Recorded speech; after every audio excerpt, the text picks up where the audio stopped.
ఏబు ఏం చేసినాడని ఇక్కడ రాయబడిందంటే, మరి ఏబు తన స్నేహితుల నిమిత్తము ప్రార్థన చేయనప్పుడు యెహోవా అతని క్షేమ స్థితిని మరలా అతనికి దయచేసాను. ప్రార్థన చేసేటప్పుడు ఎంతో భారపూరితంగా చేయాలి. ప్రార్థన చేసేటప్పుడు దాని తర్వాత అనేక మందిని మన దృష్టిలో పెట్టుకుని వారి మేలు కొరకు ప్రార్థన చేయాలి. అలాగా మనం ప్రార్థన చేసినప్పుడు దేవుడు తప్పకుండా మన ప్రార్థన కూడా వింటాడు. మనల్ని ఏ స్థితిలో ఉంచుతాడు? క్షేమ స్థితిలో ఉంచుతాడు. మనకు కావలసిన ప్రతిదీ కూడా అనుగ్రహిస్తాడు. అందుకని ఇక్కడ మరి మనం జ్ఞాపకం చేసుకుంటే ఏబు గ్రంథం 42వ అధ్యాయం 10వ వచనం, మరియు ఏబు తన స్నేహితుల నిమిత్తము ప్రార్థన చేసినప్పుడు, అంటే ఆ ప్రార్థన చేసినప్పుడు, తన స్నేహితుల నిమిత్తం ప్రార్థన చేసినప్పుడు దేవుడు ఏం చేశాడంటే, ఇతరుల గురించి ప్రార్థన చేస్తే మనకేమిస్తాడు అంటే, మన ప్రార్థనలో కూడా మనకు, మన కుటుంబానికి, మన క్షేమస్థితికి, లేకపోతే మనకు కావలసిన వాటి అన్నిటి కొరకై ప్రార్థన చేయొద్దని కాదు, కానీ వాటి కొరకై తక్కువ ప్రార్థన చేసి ఏంటి, మన స్నేహితుల కొరకు, లేకపోతే మన ఇరుగు పొరుగు వారి కొరకు, లేకపోతే మన వీధిలో ఉన్న వారి కొరకు, మన పట్టణంలో గ్రామంలో ఉన్న వారి కొరకు ప్రార్థన చేస్తే ఏం చేస్తాడంట, క్షేమ స్థితిని కలుగు చేస్తాడు. అంత మాత్రమే కాదు. కాబట్టి ప్రార్థనలో ఉన్నటువంటి ఆ మెలకువ, ప్రార్థనలో ఉన్నటువంటి ఆ మర్మం, ప్రార్థనలో ఉన్నటువంటి ఆ గొప్ప ఆధిక్యత ఏంటి అంటే, ముందు మనం ఏం చేయాలి, ఇతరుల కొరకు, స్నేహితుల కొరకు మనం ప్రార్థన చేసినప్పుడు మనం వేళ ఎట్లుంటాం, క్షేమ స్థితిలోనే ఉంటాము. అయితే చాలాసార్లు ప్రార్థనలో ఏముంటుంది చెప్పండి, మన ప్రార్థనలో ఏముంటుంది చెప్పండి, ప్రభువా మాకంటే నా ప్రక్కన ఉన్న వారిని దీవించాయంటామా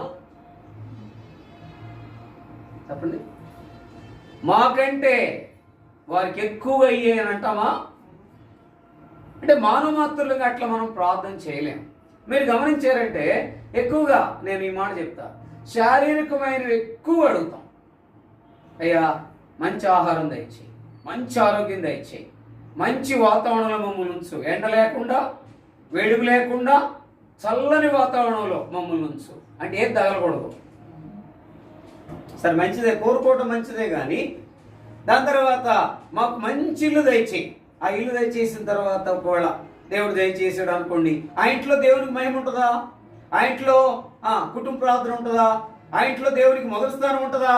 అంటే ఏమాత్రం కూడా ఉండనటువంటి సందర్భాలే మనం చూస్తున్నాం. అయితే ఈనాడు మన మట్టుకు మనం ఏం చేయాలంటే, మనం ఏం చేయాలి, ఏబువలే ఏం చేయాలి, స్నేహితుల కొరకు ప్రార్థన చేసినట్టుగా, స్నేహితుల కొరకు, ఇరుగు పొరుగు వారి కొరకు, దీనస్థితిలో ఉన్న వారి కొరకు, బాధపడే వారి కొరకు, అనారోగ్యంగా ఉండే వారి కొరకు మనం ఏం చేయాలా, ప్రార్థన చేయాలా. అప్పుడేం చేశాడు, దేవునికి ప్రార్థన చేసినప్పుడు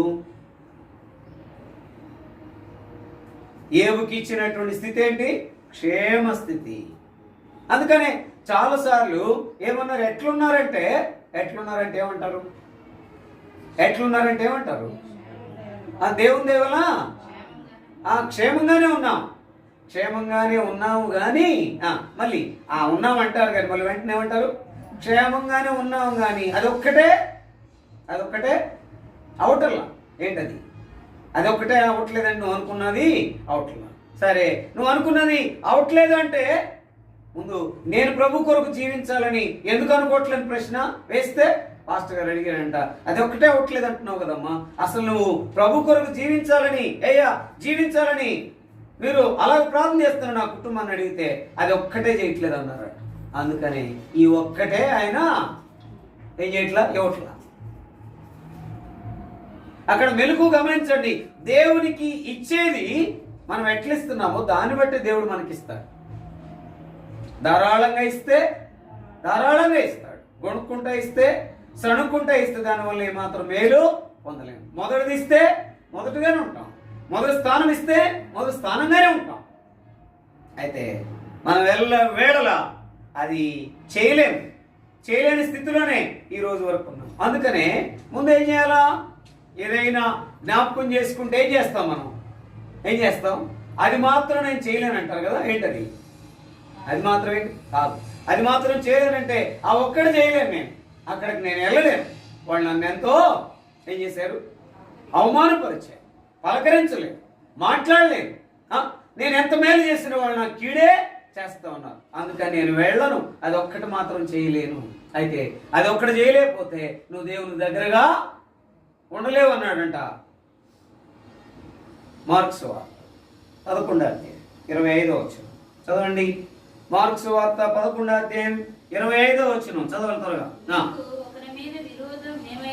మీరు ఒకరి మీద విరోధం ఏమైనాను కలిగి ఉన్న యెడల మీరు నిలబడి ప్రార్థన చేయనప్పుడెల్లను వారిని క్షమించు. ఇప్పుడు ప్రార్థన చేసేటప్పుడల్లా మీ ఎదుటి వారితో, మన ఎదుటి వారితో, నీ ప్రక్కనున్న వారితో, భార్య భర్తతోనూ, భర్త భార్యతోనూ, లేకపోతే తల్లిదండ్రులు కుమారులు కుమార్తెలతోనూ, లేకపోతే ఇరుగు పొరుగు వారితోనూ, స్నేహితులతోనూ విరోధ భావం ఉంటే ఏం చేయాలా? ప్రార్థన చేయనప్పుడు ఏం చేయాలి? వారిని క్షమించాలి. క్షమించకపోతే ఇప్పుడు దానికి భిన్నం ఏంటంటే క్షమించాలి. అప్పుడు నీ ప్రార్థనకి ఫలితం ఉంటుంది. ఆ ప్రార్థనే క్షమించే అనుభవంలోనే లేకపోతే ఆ ప్రార్థనకి ఎంత చేసినా ఫలితం ఏమీ ఉండదు. రాబోదు. ఇంకా భంగపాటు తప్ప, కలవరం తప్ప, భయం తప్ప, అనుమానం తప్ప, లేకపోతే చింతించే తప్ప మరొకటి ఏది మిగిలి ఉండదు. అయితే ముందు మనము ఇతరులను దృష్టిలో పెట్టుకుని, స్నేహితుల దృష్టిలో పెట్టుకుని, ఇరుగు పొరుగు వారిని దృష్టిలో పెట్టుకుని, వీధిలో ఉన్న వారిని గుర్తు పెట్టుకుని, లేకపోతే మన గ్రామంలోనూ పట్టణంలోనూ ఉన్న వారిని గుర్తు పెట్టుకుని ప్రార్థన చేయాలి. అప్పుడు ప్రార్థన చేసినప్పుడు ఏం చేస్తారంటే అక్కడ చూడండి, ఒకటేమో ఏ ఊరన్నాం 42:10 క్షేమస్థితిని మరలా అతనికి దయచేసిను, మరియు ఏవునకు పూర్వం కలిగిన దానికంటే 2 అధికముగా యెహోవా అతనికి దయచేసి. వాస్తవానికి దీనికి ముందు మనం చూస్తే కనుక ఏబు స్నేహితులు ఆయన ఎంతో హేళన చేశారు, భార్య కూడా హేళన చేసింది. అందరూ ఎలాంటి స్థితిలో ఉంచారంటే అలాంటి స్థితిలో ఉంచారు. అంటే దేవుడే ఏం చేశాడు? దేవుడే సాతానుకు అప్పగించాడు. అంటే ఏబు గెలుస్తాడని తెలుసు, ఏబు సాతాన్ని ఓడిస్తాడని తెలుసు, అయినా ఏం చేశాడు? తన బిడ్డని సాతానికి అప్పగించినాడు. ఒక ప్రాణం తప్ప సాతానికి అప్పగించాడు. అయినప్పటికీ కూడా ఎలాంటి పరిస్థితుల్లో కూడా ఏమేం చేయలేదు, లొంగిపోలేదు. అందుకనే బైబిల్లో ఏబు కలిగినటువంటి, అందుకే ఇద్దరు ధనవంతులు అని చెప్తారు. నాకు తెలిసినంత వరకు అబ్రహాము ధనవంతుడు, అదే సమయంలో ఏబు ధనవంతుడు. ఈ ధనవంతుడంతా ఏమైపోయాడు? దరిద్రుడైపోయాడు. ఈ ధనవంతుడంతా ఏమైపోయాడు?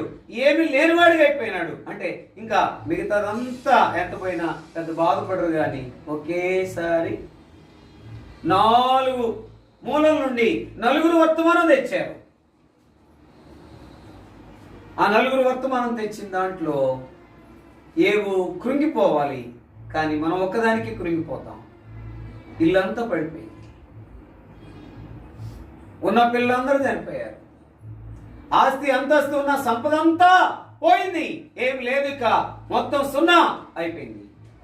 ముందు దేవుని దగ్గరికి వచ్చి ఏదైనా అడగాలంటే ఈ యొక్క గుణాలు మనకు అవసరం. ఏబులో ఉన్న గుణాలు మనకు ఎంతో అవసరం. మనం ఎంతో ప్రార్థన చేస్తాం, అయ్యా నా ప్రార్థన ఆలకించు, నాకు కావాల్సింది నువ్వు, అయ్యా నీ దగ్గరే మొరపెడుతున్నా, నీవే దిక్కు, నీవే నాకు ఇంకా శరణ్యం అని అంటాం. కానీ అసలు దేవునికి ఇష్టమైన గుణాలు మన దగ్గర చాలాసార్లు ఉండడంలే. ఎన్నో పర్యాలు మన జీవితంలో ఆ గుణాలు ఉండడాన్ని బట్టి దేవుడు మన ప్రార్థన ఆలకిస్తాడు. అందుకనే ఏబులో ఉన్న మంచి గుణాలు ఏంటి? మనం చూస్తే మొట్టమొదట యథార్థవర్తనుడు, ఆ యథార్థత మనలో ఉండాలి. న్యాయవంతుడు, ఆ న్యాయం మనలో ఉండాలి. దేవుని యందు భయభక్తులు కలిగిన వాడు, ఆ దేవుని యందు భయభక్తులు కలిగిన వాడుగా ఉండాలి. 4వది చెడుతనమును విసర్జించిన వాడు. ఇప్పుడు ఈ మనకు ఆపాదించుకుంటే ఈ 4 గుణాలు సంఘమంతా, సంఘంలో ఉన్న వారందరూ వర్తిల్లాలంటే సంఘం అంటే 4 పిల్లర్స్ ఏంటంటే అపోస్తల బోధ ఎందును, సహవాసమందును, రొట్టె విరుచుట ఎందును, ప్రార్థన యందు ఎడతెగక ఉండినటువంటి అనుభవం. ఈ 4 పిల్లర్లు ఈ యొక్క దీంట్లో నుండే వస్తుంది అని దేవుడు నాకు ఇచ్చిన తలంపు. ముందు యథార్థత ఉంటేనే అపోస్తలుల బోధ యందు మనం నిలిచి ఉంటాం. రెండోది న్యాయవంతుడునై, అంటే న్యాయముగా ఉంటేనే మనం సహవాసంలో నిలిచి ఉంటాం. ఆయన న్యాయవంతుడు. అందుకనే అన్యాయమైనటువంటి తీర్పుగా అప్పగించబడి నీకు నాకేం చేశాడు? న్యాయము తీర్చాడు. ఎందుకంటే ఆయన అప్పగించబడ్డాడు, నన్ను విడిపించి న్యాయము తీర్చి నన్ను ఆ యొక్క దేవుని బిడ్డగా ఆయన అంగీకరించి ఆ స్థితిలో మనం ఉంచుతూ వచ్చినాడు. అందుకనే ఆ సహవాసంలో మనం నిలిచి ఉండాలి. సహవాసంలో నిలిచి ఉండాలంటే న్యాయము అనేది మన జీవితంలో ఉండి తీరాలి. మూడోది దేవుని యందు భయభక్తులు కలిగిన వాడు. దేవుని యందు భయభక్తులు. అందుకనే దేవుని యందు భయభక్తులు ఉండవు కానీ మనకు మనుషుల యందు భయభక్తులు మాత్రం. ఉద్యోగం చేసేవాళ్ళు అయితే ఆఫీసర్ గారు త్వరగా ముందుగా 2 గంటల ముందు రమ్మన్నాడు, అమ్మో వెళ్ళాలి అని అంటారు. అదే దేవుని మందిరానికి వెళ్ళాలంటే అన్నీ గుర్తుకొస్తాయి కదా. ఇప్పుడు ఏం గుర్తుకొస్తున్నాయో నాకు నేను, మీకు మీరు పరీక్షించుకుంటూ తేలిపోద్ది సంగతి. దేవుని కంటే పనికే ప్రాముఖ్యత, దేవుని కంటే ఆహార పదార్థాల భోజనానికే ప్రాముఖ్యత, దేవుని కంటే శరీర సౌఖ్యము కొరకే ప్రాముఖ్యత అయితే దేవునికి. అందుకనే మూడోది ఏంటంటే దేవుని యందు భయభక్తులు ఉన్నాయంటే పరుగున దేవుని మందిరానికి ఎన్నున్నా. ఒకవేళ చాలాసార్లు నా జీవితంలో, మా జీవితంలో, మన జీవితంలో కూడా పిల్లలకు చెప్తా ఉంది మన సహోదరి, ఏదైనా ట్రైన్కి వెళ్ళాలంటే, బస్కి వెళ్ళాలంటే ఏం చేస్తాం? ముందుగానే సెట్ చేసుకుంటాం. అందుకంటే ఎక్కువ ప్రాముఖ్యత ఎవరికి ఇవ్వాలా? దేవునికి ఇవ్వాలి. ఎవరైనా సరే దేవునికి ప్రాముఖ్యత. నాలుగోది ఏంటి? చెడుతనమును విసర్జించడం. కానీ ఈ 3 ఒకవేళ చేసిన ఆ చెడుతనాన్ని విసర్జించడం అనేదే ఆ భయభక్తులు కలిగిన ఏబు జీవితంలో అనేకమైనటువంటి శ్రమలు వచ్చినప్పటికీ కూడా ఆయన వైపే చూశాడు, ఆయనలోనే నిలిచాడు, ఆయన కొరకే ముందు కొనసాగాడు. అయితే ఏం చేశాడు? ఏబు తన స్నేహితుల కొరకు ప్రార్థన చేస్తూ వచ్చినాడు. ప్రార్థన చేయడం వలన తనకు ఒకటి క్షేమస్థితి కలిగింది, రెండోది ఏదైతే పోగొట్టుకున్నాడో అది 2 అంతలా మళ్ళా కలిగింది, 2 అంతలు అధికముగా. ఏబు గ్రంథం 42వ అధ్యాయం 10వ వచనం మనం చదువుకుంది అదే. మరి ఏబు పూర్వం కలిగిన దానికంటే 2 అధికముగా యెహోవా అతనికి దయచేసెను. ప్రియమైనటువంటి వాళ్ళరా, జ్ఞాపకం చేసుకుంటే తనకున్న 7 కుమారులు 3 కుమార్తెలు ఒకేసారి చనిపోతే, మనం ఒక్కరు బాగోపోతేనే, ఒక్కరు చనిపోతేనే మనం ఎంత కృంగిపోతాం, ఎంత బాధపడతాం, ఎంత కన్నీరు కారుస్తాం, ఇంకా 1, 2, 3 సంవత్సరాలు కుమిలిపోతాం. కానీ ప్రతి దినం వారి కొరకు ప్రార్థన చేసే వారిని ప్రతిష్ఠించే వారు ఒకే దినాన 10 మంది చనిపోతే ఆ తండ్రికి ఎలా ఉంటుంది?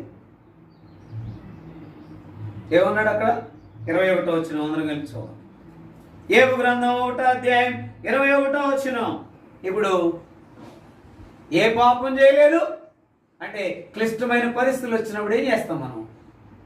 తప్పలేదు అని ఏం చేస్తారు? పాపం చేసేవారు లేరా? అనేక మంది ఉన్నారు. కానీ ఆయన పాపం చేయలేదు. రెండోది, దేవుని ఏం చేయలేదు? దూషించలేదు. ఎంత గొప్ప ఆధిక్యత!